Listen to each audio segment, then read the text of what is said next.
بالهدى ودين الحق ليظهره على الدين كله ولو كره الكافرون أشهد أن لا إله إلا الله وحده لا شريك له وأشهد أن محمدا عبده ورسوله لا نبي ولا رسول بعده اللهم صل وسلم وبارك على محمد وعلى آله وأصحابه أجمعين أما بعد.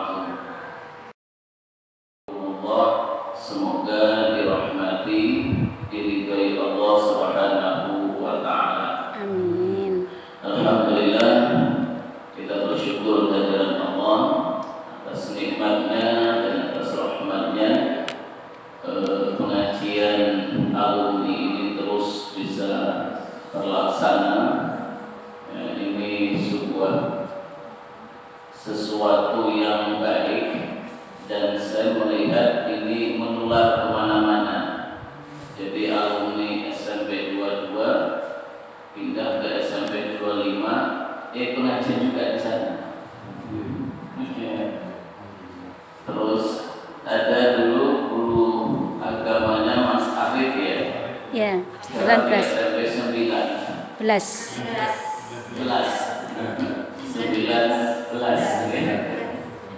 Di sana juga ada pengajian, ya, Masya Allah, ini SMP 22 ini luar biasa Bapak Ibu, barokah Insya Allah. Amin. Ya, Insya Allah barokah.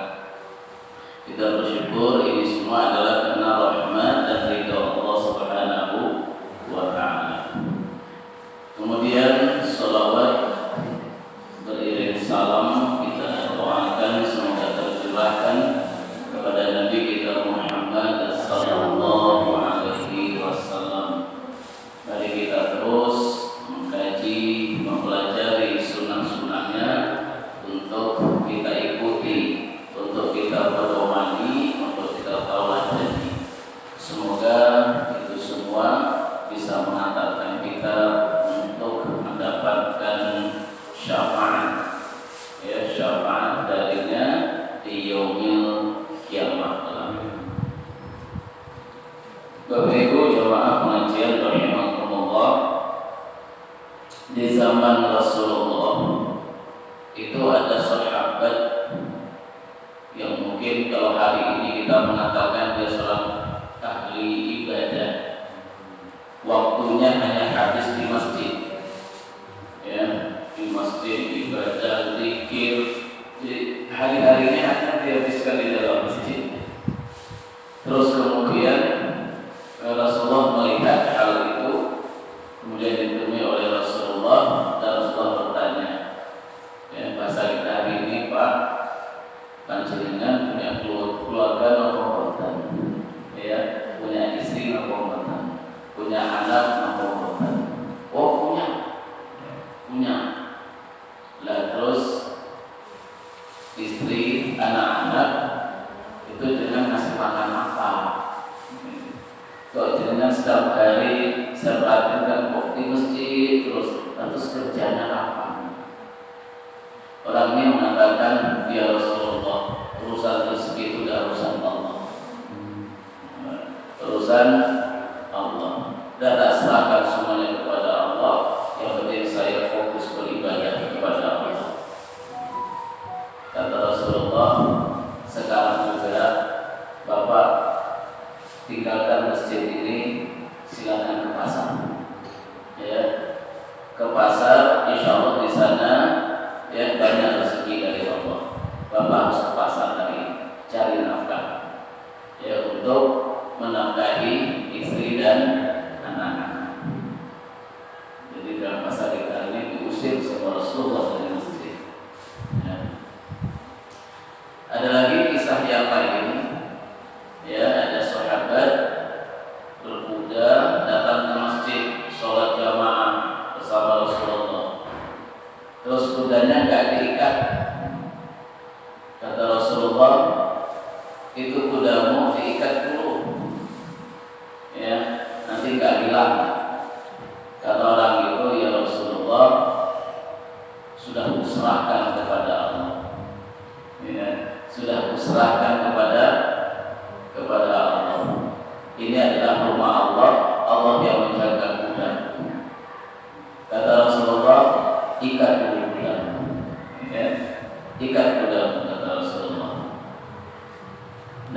Bapak Ibu, dari dua kisah ini cara berpikirnya, dua contoh dalam kisah tadi itu sekarang itu disebut dengan Jabariyah, ya, disebut Jabariyah. Jadi kalau panjenengan pernah mendengar orang Jabariyah, orang Jabariyah itu adalah orang yang pasrah boboan kepada Allah tanpa ada ikhtiar. Maka orang yang begini, ya mungkin panjenengan juga akan bertemu. Kalau sakit itu nggak berobat, Pak. Ya, kalau sakit itu nggak berobat, ya sudah nanti ada waktunya sembuh. Kalau Allah mengatakan sembuh, ya sembuh. Kalau Allah mengatakan tidak, mau berobat kemanapun, habis uang seberapa pun tidak akan sembuh. Kalau sudah waktunya sembuh, ya sembuh dengan sendirinya. Nah, jadi ada orang yang begitu, itu namanya Jabariyah. Nah, tetapi kita sesungguhnya yang diinginkan oleh Allah adalah kita harus berikhtiar. Setelah ikhtiar baru kita tawakal. Nah, kalau yang Jabariyah tadi itu hanya tawakal tanpa ikhtiar. Nah, kita diminta untuk ikhtiar kemudian bertawakal. Fa idza azamta fatawakkal 'ala Allah. Jadi ini dua hal, ya, ikhtiar dan tawakal, dua hal yang tidak boleh kita pisahkan. Tidak ada tawakal kalau tidak ada ikhtiar. Dan setiap ikhtiar kita itu harus diakhiri dengan tawakal. Nah, lalu Bapak Ibu, sesungguhnya apa sih ikhtiar itu? Ya, dan apa tawakal? Ini yang ingin saya sampaikan hari ini, ya. Mungkin kita sudah berikhtiar bertawakal, tapi belum tentu ikhtiar dan tawakal kita itu ada ikhtiar dan tawakal yang sempurna.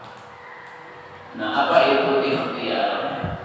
Ikhtiar itu adalah usaha kita untuk meraih rahmatnya Allah. Itu dari ikhtiar. Usaha dari manusia untuk meraih rahmatnya Allah. Karena hidup ini semuanya isinya adalah rahmatnya Allah. Jangankan di dunia, akhirat juga sama. Ya, kita masuk surga itu kata Rasulullah bukan karena banyaknya amal soleh kita, tapi kita masuk surga karena rahmatnya Allah. Karena rahmatnya Allah. Nah, surga yang nikmatnya begitu besar itu adalah karena rahmat Allah. Dunia juga begitu, kita sehat itu karena rahmatnya Allah. Ya, kita dapat rezeki itu karena rahmatnya Allah.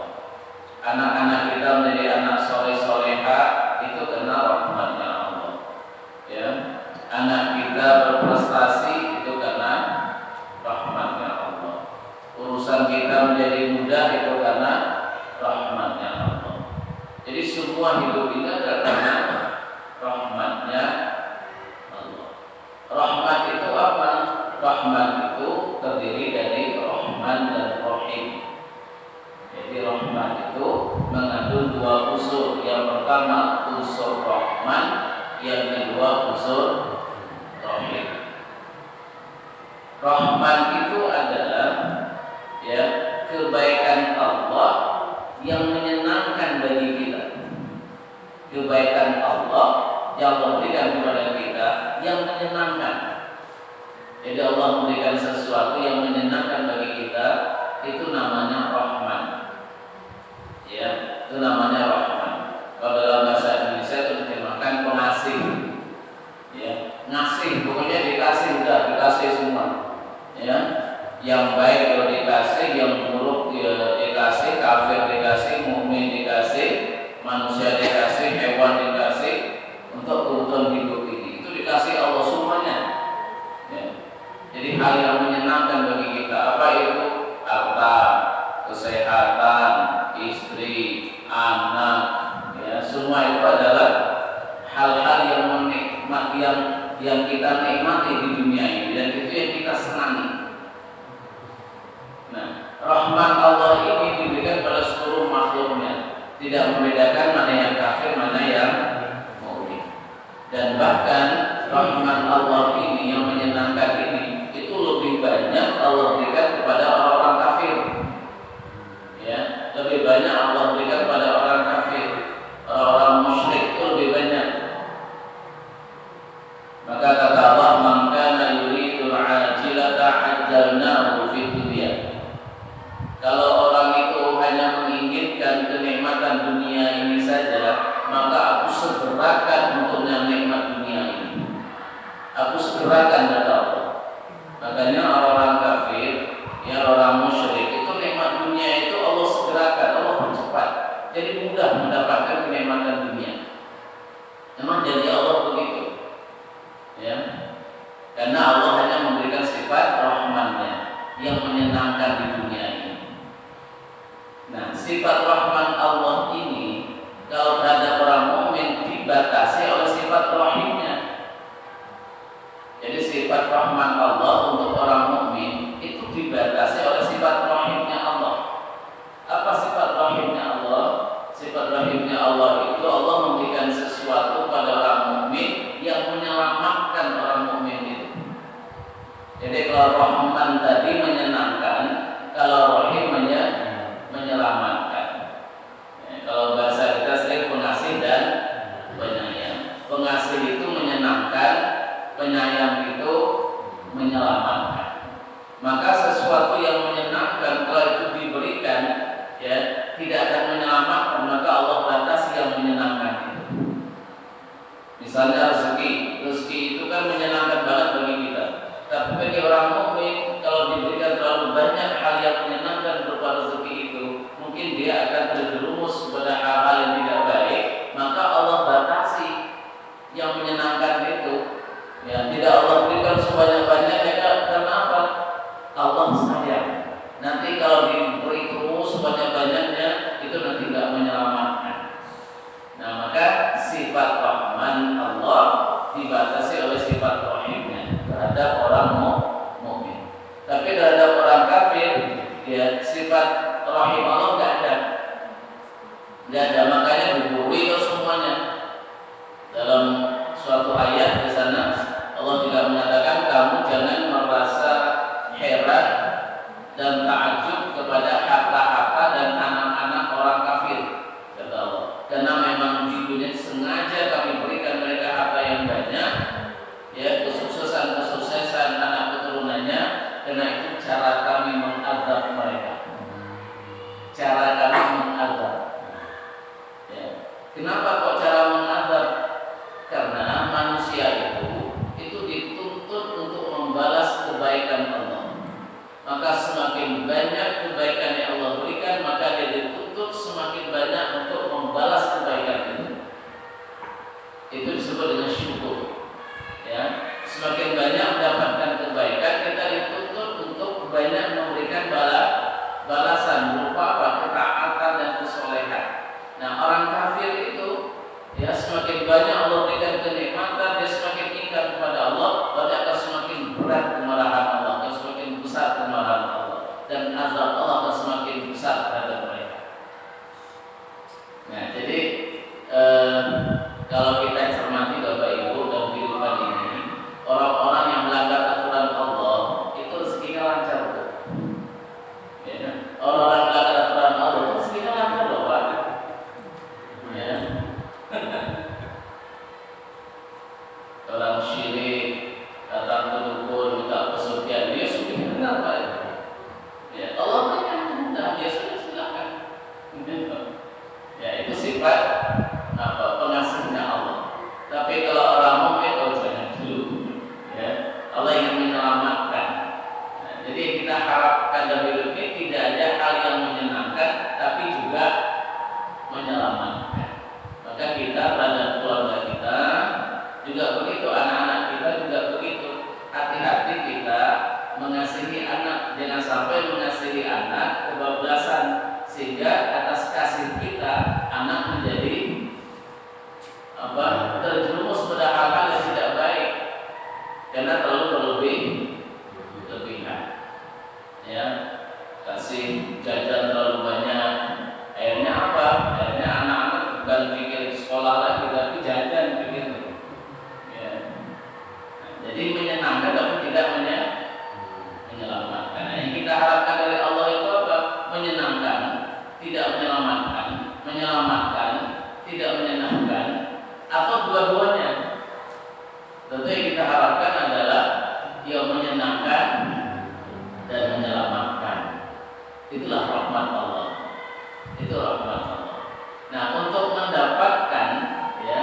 buat jalan, itu ada ikhtiar kita.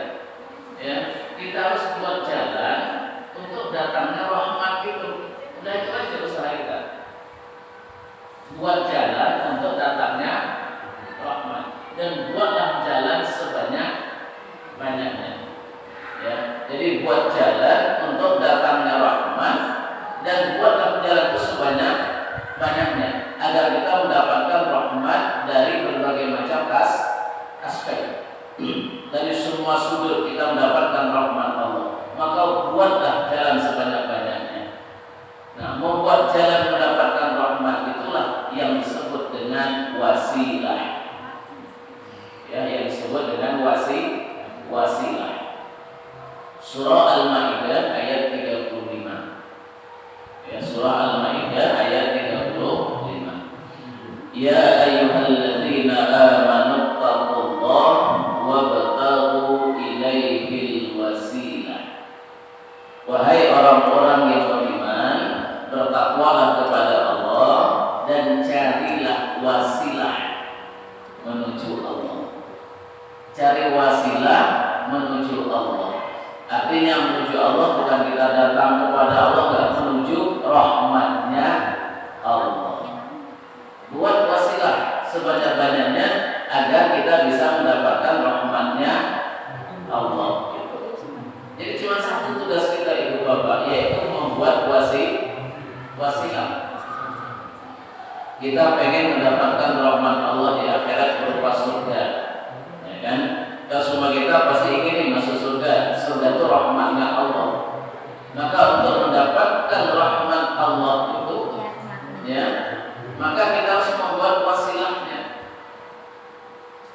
Apa wasilahnya mendapatkan surga?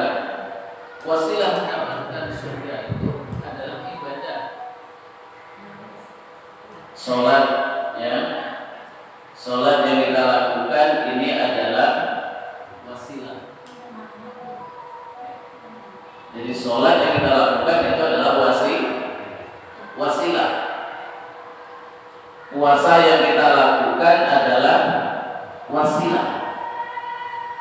Zikir yang kita lakukan wasilah.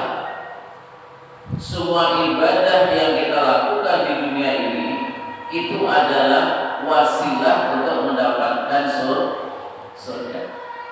Maka buatlah wasilah sebanyak-banyaknya. Artinya apa?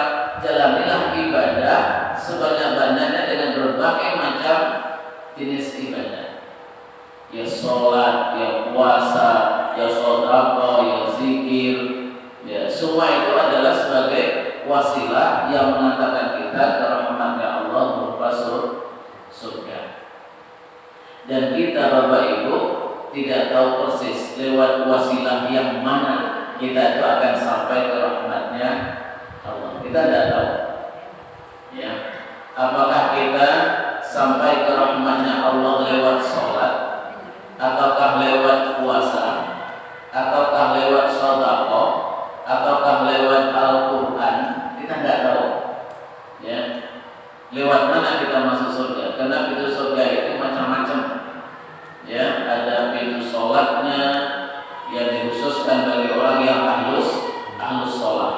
Ada lagi khusus untuk masuknya orang yang ahlus sedekah. Pintu masuknya orang yang sabar, pintu masuknya orang yang bersyukur. Ya, jadi pintu surga itu macam-macam.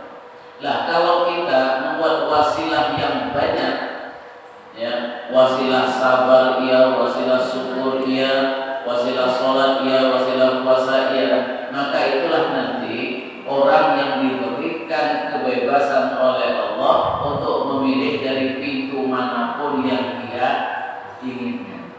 Min ayyi babin sya'a. Masuklah surga dari pintu manapun yang kau inginkan. Karena apa? Wasilahnya masuk semua. Ya, lewat puasa dia bisa masuk surga lewat pintu puasa karena dia ahli siam, ahli puasa. Lewat sholat dia bisa masuk surga karena sholatnya bagus. Pintu syukur dia tidak bisa masuk surga lewat pintu syukur karena dia orang yang bersyukur. Lewat pintu sabar juga bisa masuk ke sana karena apa? Karena dia sabar. Nah, jadi pintu manapun bisa dia masuki. Apalagi ibu-ibu, ya, masuk surga dari pintu manapun. Syaratnya cuma 4 tuh. Kata Allah, ayyuma mra'atin sholat khamsaha.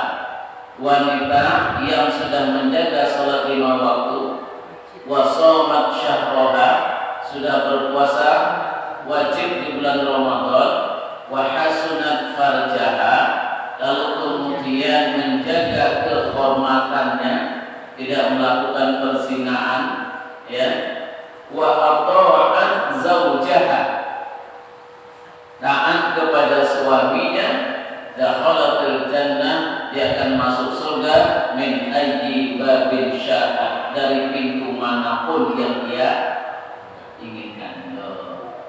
Ibu, sholat 5 waktu sampun ibu ya? Sampun Bu? Sholat 5 waktu sampun? Puasa Ramadan sampun? Menjaga kehormatan sampun ya? Taat suami sampun?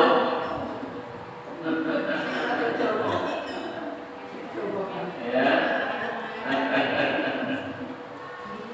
Nah, kalau 4 ini sudah panjenengan penuhi, insya Allah dakhalatil jannah, panjenengan akan masuk surga min ayyi babin, dari pintu manapun syaat panjenengan inginkan. Jadi wasilahnya ibu-ibu untuk masuk surga itu cuma 4 pintu, Pak. Sholat, puasa, menjaga kehormatan, taat suami. Udah 4 itu wasilahnya, panjenengan sudah bisa masuk pintu manapun yang diinginkan. Nanti kalian pilih aja Bu, nanti lihat kira-kira temannya yang banyak pintu mana gitu kan. Ya. Ini kayaknya alumni SMP 22 banyak kayaknya di pintu syukur biasa, tapi pintu syukur aja deh gitu kan. Ya, tinggal milih gitu. Nah ini ikhtiar namanya, ya, namanya ikhtiar. Kita ingin sehat itu adalah rahmatnya Allah. Maka kita harus membuat jalan wasilah untuk datangnya rahmat Allah berupa kesehatan. Apa itu? Makanlah yang halal dan thayyibah. Itu wasilahnya itu halal dan thayyib. Halal itu nanti lebih kepada kesehatan rohani, ya, kesehatan mental. Maka kata Rasulullah, kalau kepala keluarga mencari nafkah yang haram diberikan kepada keluarganya, maka keluarganya akan tumbuh perilaku-perilaku yang tidak baik disebabkan harta yang haram itu. Karena harta haram itu akan mempengaruhi perilaku. Jadi rumah tangga itu kalau nafkahnya itu halal, dimakan oleh suami, dimakan oleh istri, dimakan anak-anak, insya Allah akan menumbuhkan kepribadian suami yang baik, istri yang baik, anak-anak juga baik, sehingga hubungan keluarganya itu menjadi baik. Itu berangkat dari makanan yang halal. Tapi kalau makanan diberikan tidak halal, suami makan yang tidak halal, istri makan yang tidak halal, anak-anak diberikan makan tidak halal, maka perilaku suami juga menjadi tidak baik, perilaku istri juga tidak baik, perilaku anak juga tidak baik. Kira-kira Bapak Ibu, kalau suami perilakunya tidak baik, istri juga tidak baik, anak-anak juga tidak baik, bisa dibayangkan dalam rumah tangganya seperti apa? Ya, hancur sudah. Dan itu bisa diawali dari apa? Dari makanan yang tidak halal. Nah, maka kita usahakan yang kita beri kepada putra putri kita, keluarga kita itu adalah makanan yang halal. Tapi tidak cukup halal, tapi diimbangi dengan thayyib. Halalan thayyiban. Thayyib itu adalah bermanfaat, tidak menimbulkan mudarat, itu namanya thayyib. Makanan halal nggak mesti thayyib, ya, nggak mesti thayyib. Nah, kalau halal itu mempengaruhi kesehatan rohani, tapi kalau thayyib itu mempengaruhi kesehatan jasmani. Ya, misalnya kalau usia-usia seperti panjenengan, seperti saya hari ini, itu makan yang thayyib kita itu ya, yang tidak banyak mengandung purin, yang tidak banyak mengandung lemak, yang tidak banyak mengandung mengandung gula. Nah, itu makanya thayyib bagi kita hari ini Ibu, Bapak. Tapi kalau kita ada seumuran 50 ke atas ya, masih banyak mengkonsumsi yang sifatnya glukosa ya, gula, lemak, gorengan, semuanya itu masih kita makan. Bagi kita itu sudah tidak thayyib. Kalau itu dimakan itu akan berpengaruh pada kesehatan jasmani. Gitu. Nah ini wasilahnya. Ya maka hari ini saya kira sudah banyak yang memahami ya bagaimana makanan yang thayyib. Apalagi sudah ada tanda-tanda kolesterolnya, sudah ada tanda-tanda asam uratnya, sudah ada diabetesnya, sudah ada tensinya. Nah ini biasanya luar biasa, thayyibnya luar biasa Pak sekarang. Ya dan bahkan diet macam-macam, diet lemak, diet gula, diet karbo, ya macam-macam. Nah ini baru sadar pentingnya makanan yang thayyib tadi. Nah ini ikhtiar kita ya. Ya kalau sudah sakit ya ikhtiarnya tambah lagi ya berobat, tambah obatnya lagi. Itu ikhtiar juga, itu wasilah ya untuk mendapatkan rahmat Allah. Kita ingin anak kita anak soleh solehah, baik akhlaknya baik, ya sudah kita didik. Wasilah kita adalah kita didik, kita sekolahkan di sekolah yang di situ mengajarkan akhlak yang baik, ya, mengajarkan kepribadian yang baik, ya, mengajarkan anak menjadi anak yang soleh solehah. Nah ini adalah ikhtiar kita, ya, wasilah yang kita lakukan untuk mendapatkan rahmat yang kita harapkan. Termasuk hari ini Bapak Ibu, ini kan banyak orang ingin mendapatkan rahmat Allah berupa pemimpin Indonesia. Nah, semuanya berharapkan, ya Allah, semoga pemimpin Indonesia itu pemimpin yang terbaik menurutmu. Nah, itu rahmat yang kita harapkan, gitu. Ya, karena rahmatnya beda-beda, maka ikhtiarnya beda-beda. Ada yang mendukung 01, kampanye ikhtiar itu. Mendukung 02, ya kampanye juga, itu ikhtiar juga. Mendukung 03 ya kampanye juga, ikhtiar juga namanya, semuanya berikhtiar. Tapi sebetulnya tujuannya satu, yaitu semoga Indonesia mendapat pemimpin yang terbaik. Maka Ibu Bapak, panjenengan kalau berdoa, ya misalnya panjenengan kalau pendukung 01, doanya jangan ya Allah semoga 01 menang, jangan. Kalau pendukung 2, jangan berdoa ya Allah semoga 02 menang.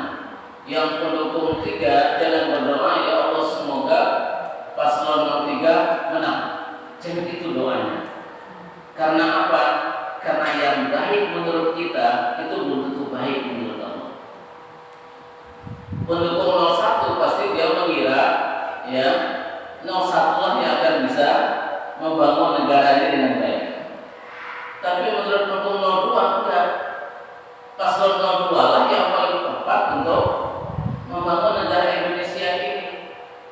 Kata pendukung paslon 03 juga begitu, 03 lah yang paling pantas. Kira-kira siapa yang paling layak memimpin Indonesia ini? Yang tahu hanyalah Allah. Maka doa kita jangan minta 01, 02 atau 03, meskipun kita memilih. Meskipun pilihan kita misalnya 01 atau pilihannya 02 atau pilihannya 03, tapi doa kita semua harus sama Bapak Ibu. Doa kita harus sama. Apa doa kita? Ya Allah kami mohon Kau berikan pemimpin yang terbaik untuk Indonesia ini. Ya, untuk Indonesia, untuk agama. Siapa dia? Allah yang paling tahu. Sehingga kita berharap Allah itu mengarahkan, ya, mengarahkan warga negara Indonesia itu, ya, untuk memilih itu. Mungkin dari rumah rencananya A, ternyata sampai di bilik coblosan, tiba-tiba kok itu B bisa berubah satu saat, satu detik, satu menit, satu jam bisa berubah. Ya, karena apa? Karena Allah yang mengarahkan. Nah, oleh karena itu, ya, saya berharap nanti doa kita semua Ibu Bapak jangan mendoakan yang kita pilih. Karena belum tentu yang kita pilih itu yang terbaik. Ya.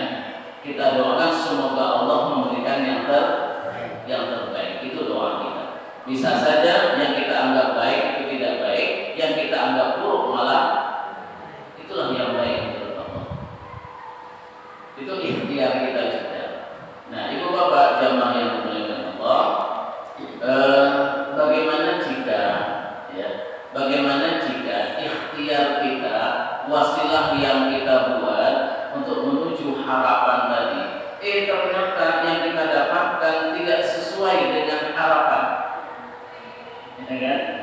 Tidak sesuai dengan yang kita harapkan. Kita sudah ikhtiar dengan cara yang benar, ya, sudah buat wasilah sebanyak-banyaknya, tapi tidak sesuai dengan yang kita harapkan. Sudah jaga makan dan luar biasa, sudah pantangan A, pantangan B, pantangan C, pantangan D, tapi ya tetap aja benar. Ya, sudah ikhtiar maksimal, tapi kok juga tetap sakit. Sudah bekerja ini, tapi juga penghasilan juga gitu-gitu saja.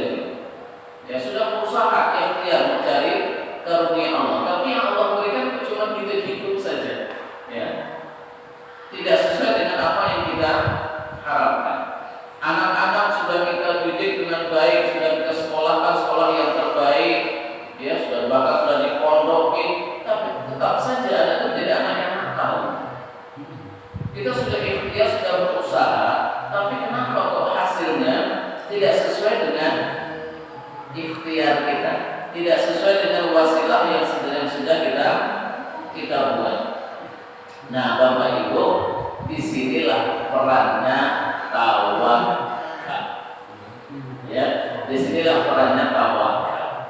Nah, tawakal ini yang ingin saya sampaikan. Tawakal itu jangan kita pahami hanya sekedar menyerahkan kepada Allah, kita tinggal menunggu hasil. Bukan hanya sebatas itu. Tawakal itu tidak hanya kita menunggu hasil, ya, tetapi tawakal itu adalah kita menerima apapun yang menjadi keputusan Allah. Itulah tawakal. Kita menerima apapun yang menjadi keputusan Allah. Bisa saja keputusan Allah berbeda dengan ikhtiar yang kita lakukan. Bisa saja keputusan Allah berbeda dengan doa yang kita minta terus. Karena doa ini juga ikhtiar. Jadi ada ikhtiar zahir, ada ikhtiar batin, ya, ikhtiar fisik, ikhtiar spiritual. Ikhtiar zahir, fisik itu tadi bekerja segala macam, itu ikhtiar fisik zahir kita. Tapi ada ikhtiar batin kita mohon doa kepada Allah, itu spiritual kita. Itu juga namanya ikhtiar. Nah, kita sudah berdoa terus tapi kok doanya nggak pernah dikabulkan oleh Allah. Nah, ini kok nggak sesuai dengan ikhtiar kita, dengan wasilah. Disitulah peran tawakal. Tawakal itu adalah kita menerima apapun yang menjadi keputusan Allah dan kita meyakini itulah keputusan yang terbaik untuk kita. Nggak boleh protes. Nggak boleh protes. Itu namanya tawakal. Bagaimana agar kita bisa sempurna dalam bertawakal? Ya, Allah mengatakan wa asa an takrahu syai'an wa huwa khairul lakum wa asa an tuhibbu syai'an wa huwa syarrul lakum wallahu ya'lamu wa antum la ta'lamun. Bisa jadi apa yang kau benci, apa yang tidak kau senangi, itu Allah berikan karena itulah yang baik untukmu, kata Allah. Dan bisa saja apa yang kau senangi, ya, tetapi itu kata Allah kalau kau berikan wa huwa syarrul lakum, itu bisa buruk bagimu, makanya enggak aku berikan, kata Allah. Dan aku ingin memberikan kebaikan kepadamu. Wallahu ya'lamu wa antum la ta'lamun. Allah lah yang tahu, kamu tidak tahu. Nah, tawakal itu adalah kita menerima apapun keputusan Allah, meskipun keputusan itu bertentangan dengan ikhtiar kita, bertentangan dengan harapan kita. Itu namanya tawakal. Dan kita yakin ternyata ini yang terbaik. Ini yang terbaik. Setiap ikhtiar kita pasti Allah berikan balasan. Baik ikhtiar bersifat fisik maupun ikhtiar bersifat mental, spiritual, kita berdoa. Ya, setiap doa itu pasti dikabulkan, Ibu Bapak. Setiap doa kita pasti dikabulkan. Setiap ikhtiar kita pasti ada balasan dari Allah. Hanya saja balasan yang Allah berikan, pengkabulan doa yang Allah berikan itu tidak mesti sama dengan yang kita ikhtiari, nggak persis sama dengan yang kita minta. Tapi pasti dikabulkan, tapi bentuknya lain. Ya, Wad'uni astajib lakum. Kamu berdoalah kepadaku, akan kukabulkan doamu. Permintaan kita itu Allah penuhi, tapi bentuknya bisa lain. Tapi minta itu Allah memberikan. Karena kita minta, Allah beri. Cuma yang Allah berikan tidak mesti sesuai dengan yang kita minta. Karena apa? Yang kita minta bentuk baik untuk kita, maka Allah ganti dalam bentuk yang lain, yang itu yang baik untuk kita. Tapi pasti Allah akan memberikan kepada kita kalau kita minta. Cuma bentuknya nggak mesti sesuai dengan yang kita minta. Jadi ibu kalau panjenengan berdoa selama ini kok nggak dikabul-kabulkan, itu bukan Allah nggak mengabulin, sudah Allah kabulkan, cuma bentuknya lain. Ya. Kan kadang-kadang ya Bu, Pak putra kita kalau kita misalnya kemana gitu ya, Bu, saya dibeliin sepatu ya. Anak itu kita beliin sepatu, karena apa? Karena bilalah kok temannya itu punya sepatu baru, dia juga pengen sepatu baru. Karena temannya punya sepatu baru. Padahal anak kita itu sudah punya sepatu 3, sudah punya sepatu 3 dan itu masih bagus semua. Cuma dia pengen kita punya sepatu baru, karena temannya punya sepatu baru. Tapi panjenengan melihat anak ini, justru yang dia butuhkan bukan sepatu, tapi yang dia butuhkan itu adalah tas, karena tas itu sudah sobek-sobek semua. Ya, atau baju yang dia butuhkan. Dia minta belikan sepatu, tapi nanti yang dia belikan bukan sepatu, yang dia belikan malah tas. Jadi oleh-olehnya dengan bawa ke rumah itu bukan sepatu tapi tas. Terus anaknya protes, Pak, Bu, saya minta belikan sepatu, lah kok yang dibelikan kok malah tas. Dengan bilang, nah, sepatu kamu itu sudah 3, itu masih bagus semua. Kamu tuh sebetulnya butuh tas. Kalau tas kamu udah sobek kayak gitu, udah lama, ya, itu kamu butuh. Makanya ibu belikan kamu tas. Nah, kita terhadap Allah itu juga begitu, ibu bapak. Kita tuh kadang-kadang menginginkan sesuatu karena hawa nafsu kita, ya. Karena hawa nafsu kita minta kepada Allah, ya Allah, aku ingin ini. Sebetulnya kita tidak butuh itu sebetulnya. Tapi ada yang lain yang sangat kita butuhkan, tapi kita nggak tahu.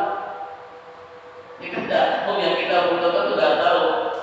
Kita mintanya, sebetulnya kita minta itu udah nggak kita butuhkan gitu. Nah, Allah yang Maha Tahu tadi, sehingga ikhtiar kita, doa kita itu tidak Allah berikan dalam bentuk yang kita minta. Karena Allah tahu kamu udah nggak butuh itu, kata Allah. Kamu tuh butuh ini, makanya dipindahkan oleh Allah pengkabulan permintaan kita itu diwujudkan dalam bentuk yang lain. Ya Allah, minta rezeki yang banyak, halal dan thayyibah, kan gitu kadang-kadang kita. Ya rezeki yang luas. Sebetulnya rezeki Allah berikan kita sudah cukup gitu, sudah cukup. Tapi kok terus saja minta rezeki? Padahal sudah cukup rezeki yang Allah berikan, sudah cukup menurut Allah.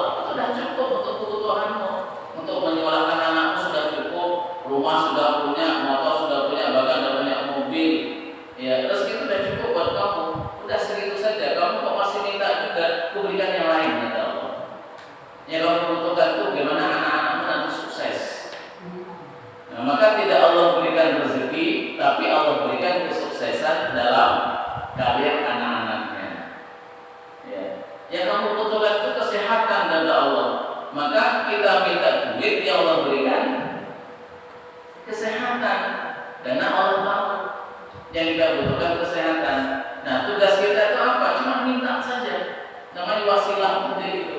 Cuma satu, Bu, Pak, tugas kita. Buatlah wasilah sebanyak-banyaknya, tapi lewat wasilah mana yang Allah berikan kita nggak tahu.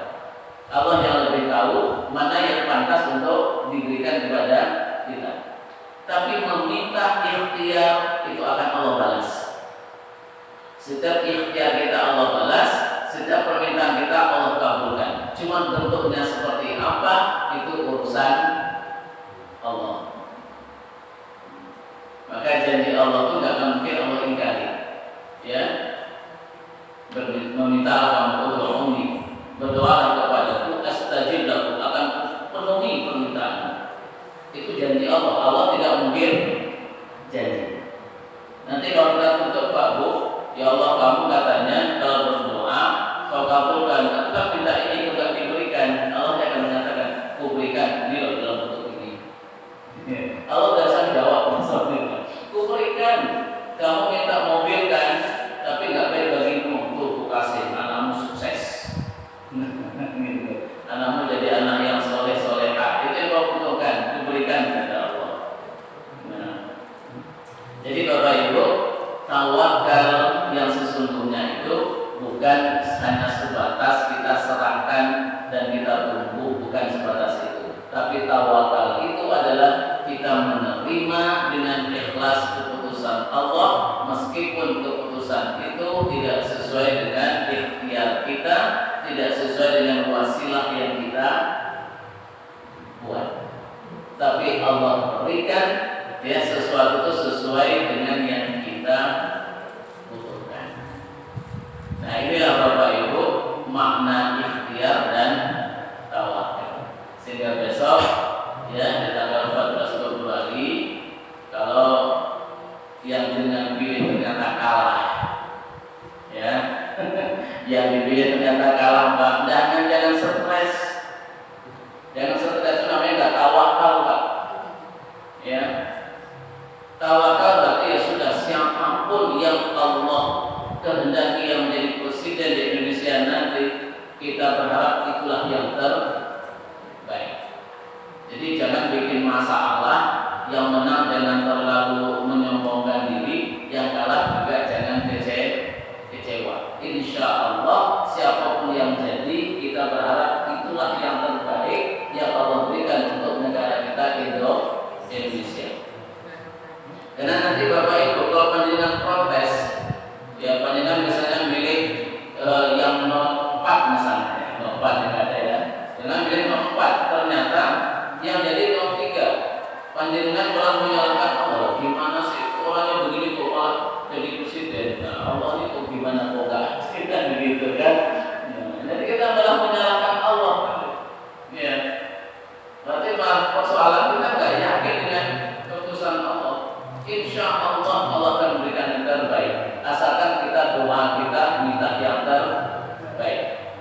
Ya, maka saya menyarankan doa saya panjenengan jangan minta dimenangkan 01, 02 atau 03, tapi mintalah yang terbaik. Tapi kalau pilih jangan pilih 1, 2, 3, pilihlah salah satunya saja.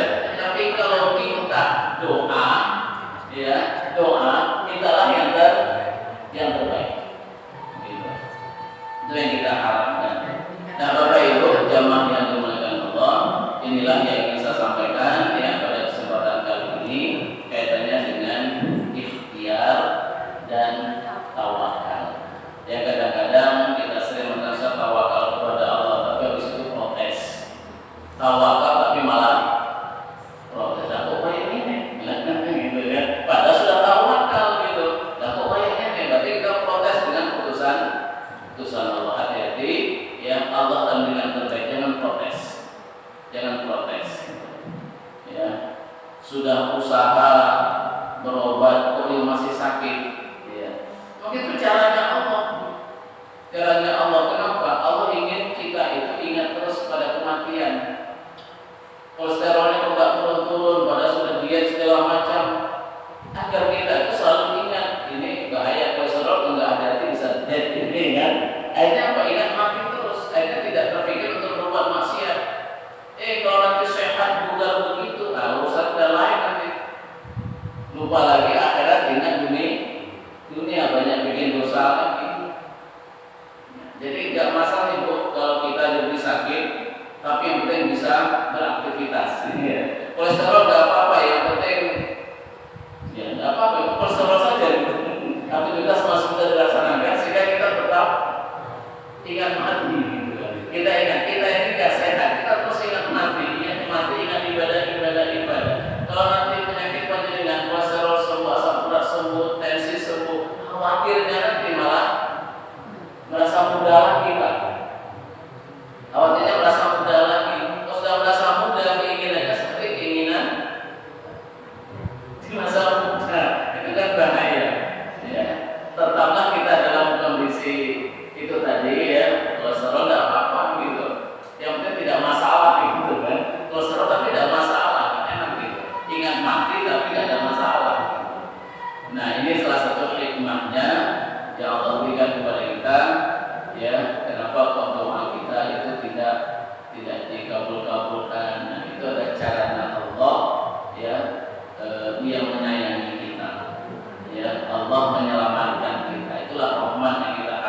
tadi, tidak saja yang menyenangkan, tapi kita harapkan justru yang menyelamatkan. Kadang-kadang menyenangkan, tapi tidak menyelamatkan. Ada yang menyelamatkan, tapi tidak menyenangkan. Yang kita hindari jangan sampai dia tidak menyelamatkan dan juga tidak menyenangkan. Itu setelah makan racun itu tidak enak dan itu mematikan. Itu namanya tidak menyenangkan dan tidak menyelamatkan, tidak menyenangkan dan tidak menyelamatkan. Kalau minum jamu itu tidak menyenangkan tapi menyelamatkan. Jadi kan ada yang menyelamatkan. Tapi kalau kita minum yang maaf ya, yang sasetan semua itu menyenangkan semua itu, tapi tidak menyelamatkan. Di situ ada pengawetnya, zat pewarnanya. Sehingga hari ini ada, saya baca itu anak-anak yang muda, bahkan anak masih SD itu terkena gagal ginjal. Itu disebabkan karena minuman makanan yang mengandung pengawet, zat pewarna dan seterusnya. Bagi anak-anak itu menyenangkan tapi tidak menyelamatkan. Maka yang kita harapkan dari apa? Yang menyenangkan, yang menyelamatkan. Itulah rahmat. Semoga Bapak Ibu ya kita semua termasuk hamba-hamba Allah yang Allah berikan rahmatnya. Rahmat di dunia, rahmat di akhirat. Menyenangkan dan menyelamatkan di dunia, menyenangkan dan menyelamatkan di akhirat. Mari kita bersama-sama berusaha untuk membuat jalan menuju rahmat Allah itu. Ikhtiar kita buat wasilah sebanyak-banyaknya, yakinlah ya, dan yakinkan diri kita bahwa setiap ikhtiar pasti Allah balas. Man jadda wajada, inna ma'al usri yusra. Itu janji Allah sudah. Kalau kita sudah ikhtiar bersusah-susah, pasti yusronya datang. Yusra itu rahmatnya Allah. Itu janji Allah, pasti datangnya. Cuman bentuknya yang kita tidak tahu. Ini harus kita yakinkan diri kita sehingga kita tidak putus asa.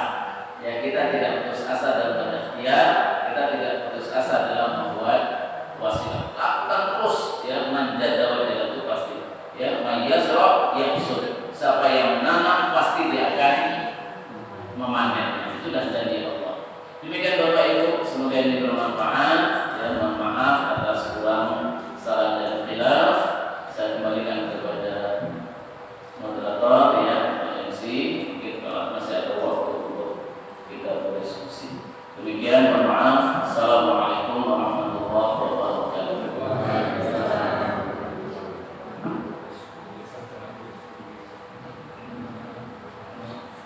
Alhamdulillah, syukur, terima kasih atas tausiahnya. Mungkin Ibu Bapak ada yang mau tanya, mau Ustaznya di sini, mau langsung.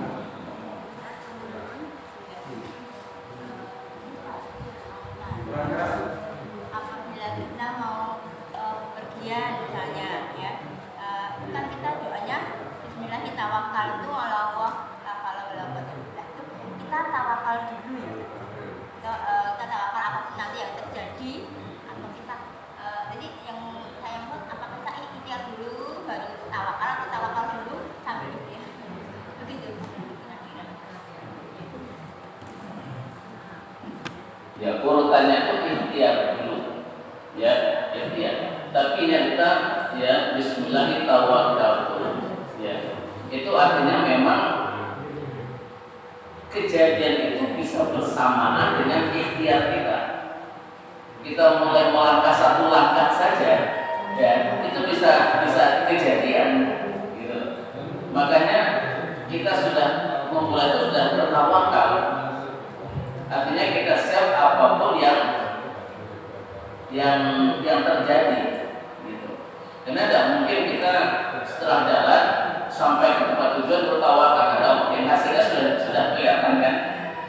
Kan tidak mungkin, logika juga tidak mungkin. Ini kita misalnya Bu Maya mau pulang ke rumahnya setelah ini, nanti saya tawakal setelah usaha maksimal di jalan, nanti sampai rumah baru bismillahirrahmanirrahim. Nyambung nggak kira-kira?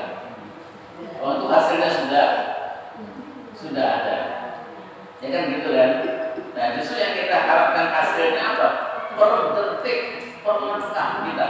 Karena bisa saja halangan itu per langkah. Atau pas sudah motor mungkin per satu putaran roda itu bisa bermasalah. Ya, makanya kita di saat itu sudah butuh hasil yang baik. Makanya tawakalnya mulai dari situ. Karena putusan Allah itu bisa terjadi, ya, hanya satu langkah. Mulai kita Bismillah, satu langkah, kesandung. Kan gitu kan? Hasilnya itu. Nah maka tawakalnya itu sudah di saat itu. Jangan kemudian tawakal sudah selesai berjalan. Karena itu perbuatan yang kelihatan langsung hasilnya. Kan beda ya dengan kita misalnya belajar. Hasilnya kan bisa saja 1 tahun yang akan datang. Kan gitu kan? Kita menanam, kan tidak langsung hasilnya hari itu. Hasilnya kan bisa 1 tahun yang akan datang. Nah makanya tawakalnya itu nanti setelah menanam udah kita serahkan karena hasilnya belum ada. Hasilnya belum berwujud. Jadi tawakal itu berkaitan dengan sesuatu usaha dan itu belum kelihatan hasilnya, menunggu hasil. Nah kalau kita berjalan hasilnya kapan? Hasilnya kan per langkah kan, per langkah gitu, per putaran itu. Nah maka di situ kita sudah memulai. Jadi panjenengan megang motor, nah, itu udah usaha lah itu. Ngidupin motor itu sudah termasuk ikhtiar. Makanya langsung Bismillahirrahmanirrahim. Kita sudah ikhtiar. Kan kita bukan panjenengan motornya masih di garasi, ya baru pakai baju selesai Bismillahirrahmanirrahim. Bukan kan? Bukan waktu itu kita membaca. Tapi ketika kita sudah menyiapkan semuanya itu, baru kita Bismillahirrahmanirrahim.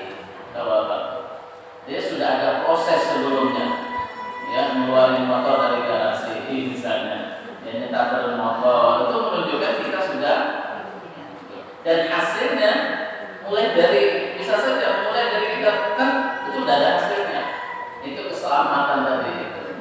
Ada loh orang bekas pertama saya sudah bermasalah Pak, belum waktunya sudah digas, malah jatuh gitu kan, jadi belum siap tapi tangannya gas gitu. Nah jatuh. Jadi tawakal itu sudah dari awal. Karena proses hasilnya itu tidak satu langsung tetapi bertahap, per langkah. Kalau kita berjalan berarti per langkah. Kalau motor ya per putaran hasilnya. Mungkin putaran pertama berhasil, tapi tidak ada jaminan putaran kedua berhasil. Putaran 2, 3 sampai 10 berhasil. Mungkin putaran ke-11 kepleset. Nah, jadi itu terus ya, tawakalnya itu terus kita serahkan pada Allah karena hasilnya itu ya bertahap-tahap hasilnya kalau kita berjalan. Jadi beda lumayan dengan kita menanam itu kan hasilnya langsung setelah itu ya, berikutnya setelah selesai semua baru ada hasilnya. Sekolah hasilnya belum nih, hasilnya nanti ya setelah selesai semuanya nanti dia akan menjadi orang seperti apa. Insya Allah bedanya di situ, ya. Jadi jangan diganti, jangan dirubah gimana ya. Jangan nanti disuruh tawakal itu tidak sampai di rumah gitu. Ya, saya tawakal, saya itu hasilnya sudah kelihatan, gitu. Tidak ada tawakal lagi kalau hasilnya sudah kelihatan. Jadi tawakal itu sebelum ada hasilnya. Insya Allah begitu. Mungkin yang lain. Tapi mungkin disinggung masalah mendapatkan rahmat Allah. Namun bukan kita itu bagaimana mendapatkan rahmat Allah agar kita itu dicintai oleh Allah. Jadi kita mendapatkan cinta dari Allah karena kita sudah cinta kepada Allah. Bagaimana kita bisa mendapatkan cinta Allah pada kita itu? Terima kasih. Bagaimana kita mendapatkan cinta Allah? Jangan-jangan panjenengan itu sudah dicintai Allah. Cuma kita tidak tahu. Kita sudah dicintai atau belum kan belum tahu. Ya. Oleh karena itu kita secara teori saja. Ya, secara teori saja. Secara teori apa? Misalnya ada yang bertanya ke Rasulullah, ya Rasulullah ayyul amali ahabbu ila Allah. Ya Rasulullah, manakah amal membuat Allah itu cinta banget sama kita?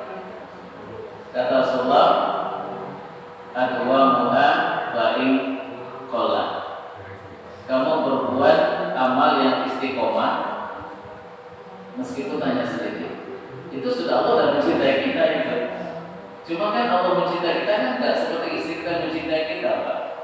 Kalau istri kita mencintai kita kan mungkin ngomong, ketemu senyum, kan gitu kan, laksanakan tugasnya dengan baik. Nah, kalau Allah kan tidak memperlihatkan.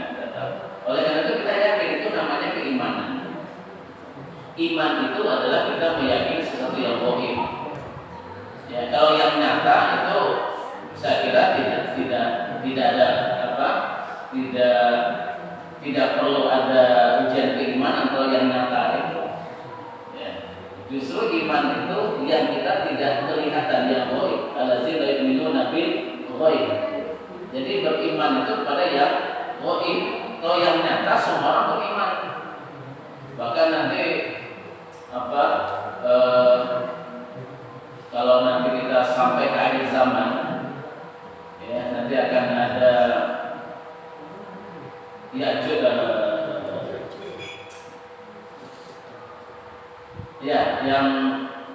dia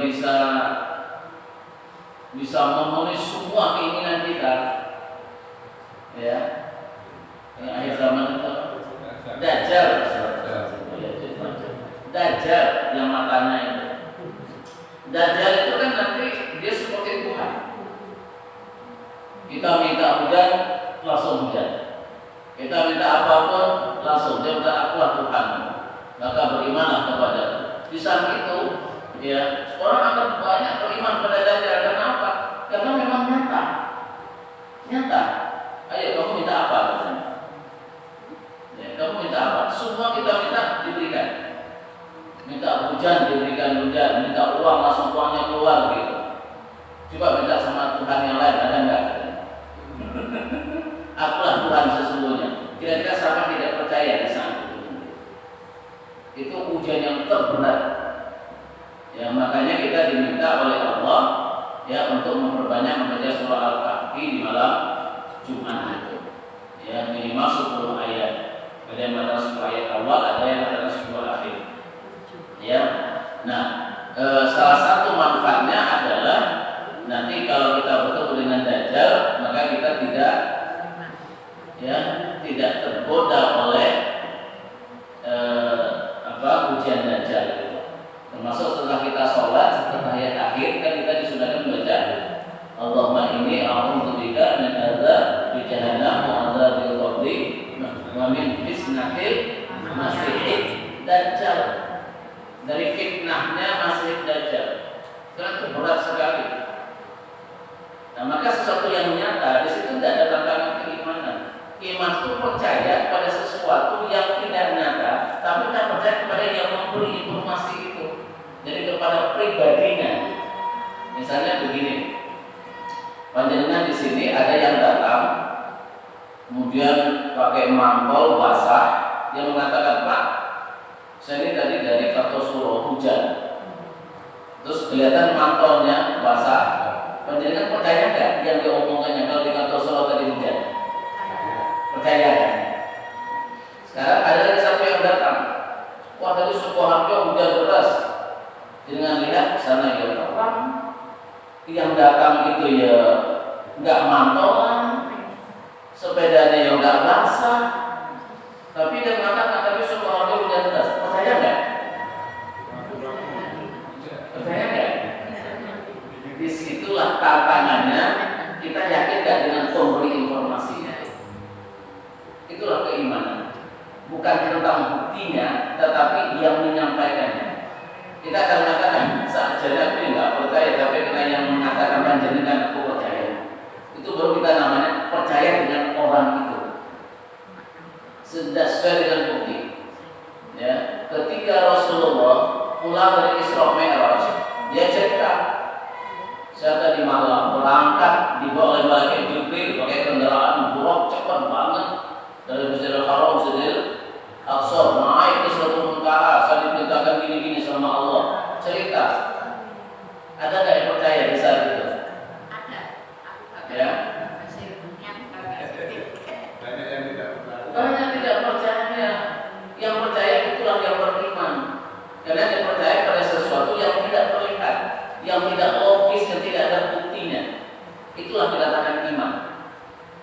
Maka Abu Bakar itu diberi nama As-Siddiq. Gelar As-Siddiq diberikan pada Abu Bakar itu karena dia orang yang pertama meyakini. Sebetulnya bukan dia orang pertama itu Khadijah sebetulnya. Ya, cuma yang terkenal itu yang muncul di permukaan itu kan Abu Bakar Siddiq. Karena dia akrab dengan Rasulullah. Kemudian orang-orang kafir Quraisy bertanya, Abu Bakar, tuh sahabatmu cerita, tuh kis gak tuh ceritanya, mau itu temanmu katanya, kan gitu kan, orang Arab kan pernah begitu, orang kafir, kamu percaya itu, masih percaya kamu sama Muhammad, ceritanya kayak gitu.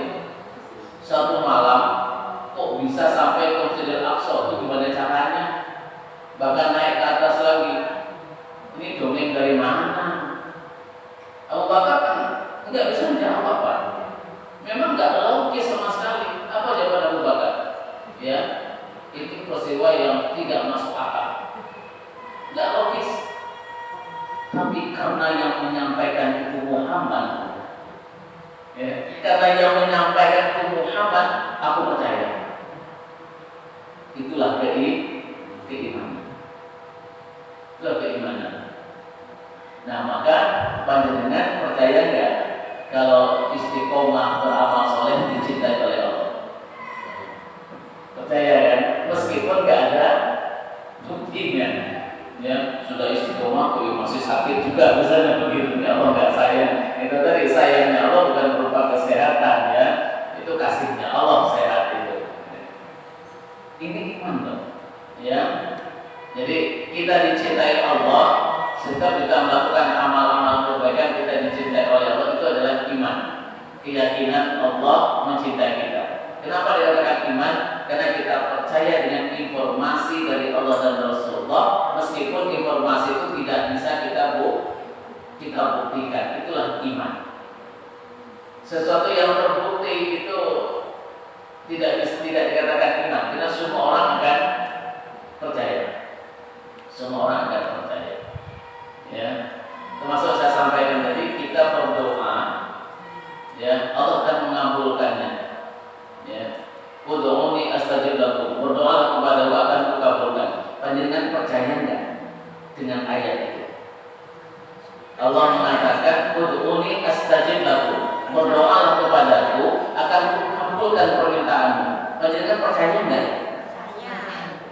Nyatanya doa panjenengan banyak dikabulkan sampai hari ini kan? Banyak nggak dikabulkan kan? Tapi percaya nggak? Inilah iman. Ya, itulah iman. Mungkin ada orang jahil, kamu yakin dengan doa? Memang doa kamu selama ini terkabulkan sama Allah? Mungkin dia akan menyanyi kita gitu kan? Maka hari ini kita menjawab, ya sudah dikabulkan Allah. Cuma mungkin dalam bentuk yang lain. Allah akan kabulkan semua yang saya minta. Cuma bentuknya mungkin bukan seperti yang aku minta. Karena yang aku minta mungkin tidak baik bagi Allah, dan aku yakin Allah membalas apa yang aku minta. Allah berikan apa yang aku minta. Karena itu janjinya Allah. Ud'uuni astajib lakum. Kamu memintalah kepadaku, akan kuberikan permintaanmu. Tapi bisa saja bukan bentuk yang kamu minta. Ini harus kita yakini. Itu namanya iman, ya. Iman. Meskipun nggak terlihat, nah kita doa minta sehat atau nggak sembuh misalnya itu kan, apa kita berarti berdoa